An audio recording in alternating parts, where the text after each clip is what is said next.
Welcome to In Exile. The GOP, under the leadership of Kevin McCarthy, are gearing up for an impeachment of Secretary of Homeland Security Mayorkas. The day will come soon when Secretary Mayorkas has to come and answer our questions. And to my colleagues, if he'll lie to Mr. Lyons and lie to the community here, then he will lie to us and he will lie to the American people. They've been catching him in bold-faced lies. I'll go into some of those later in this show, in this episode. I'll give you the actual quotes that they're refuting. Here's Department of Homeland Security Mayorkas hit with new impeachment article over reckless abandonment of border security. Now, I've always said that it's going to be easier to impeach Mayorkas and more important, really, to impeach him than Biden. And that's why I'm very proud to co-sponsor Representative Biggs' articles of impeachment against Secretary Mayorkas, because this is not a lack of ability, it is a lack of will. I really believe we have a case where somebody, Mayorkas, has committed treason, has broken the rule of law, and deserves not to be there anymore. What he's done is too bad. 3 House committees are currently investigating the border as a possible prelude to impeaching you as Secretary of Homeland Security. This was key in getting Kevin McCarthy to win and for us to get the majority in the House. You can't run these impeachments without him. We could not do the investigation without him. Here's McCarthy. I am calling on the Secretary to resign. He cannot and must not remain in that position. If Secretary Mayorkas does not resign, House Republicans will investigate every order, every action, and every failure will determine whether we can begin impeachment inquiry.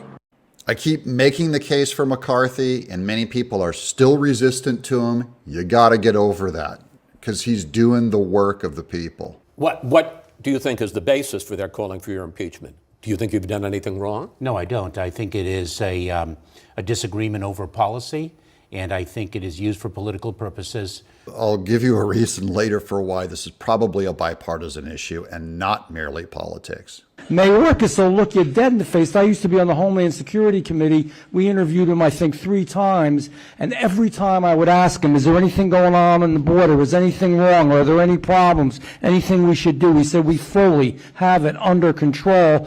His problem is he's been caught in multiple lies over and over again, bold-faced lying to the American people, and he does it with perfection. That is, in his mind, it looks like he can't tell the difference between the truth and a lie. The border is closed. The border is secure. The border is secure.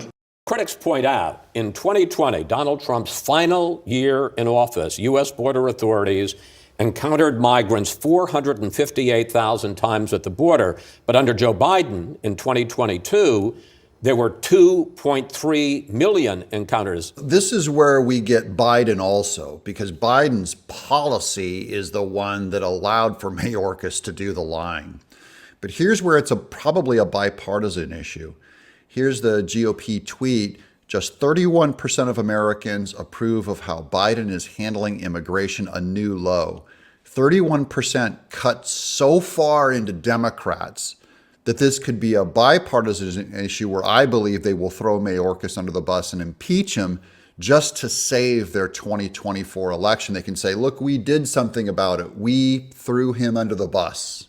What we pay in taxes. Do you know how much this cost us? Billions upon billions of dollars. Oh, and it's going to cost us even more, because now there's an investigation over the lawyers they hired to defend Mayorkas. Oversight Committee probes no-bid DHS contract to law firm to handle Mayorkas impeachment efforts. That is our government paying what they're saying could be $1.3 to $3 million to defend him. This is going to continue to develop. I believe they are going to impeach Mayorkas just because the border is such an enormous failure.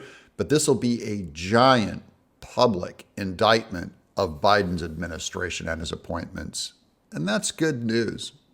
If you like this content, please give us a like and leave a comment below, and we'll keep bringing you the news. I'm Doug in Exile.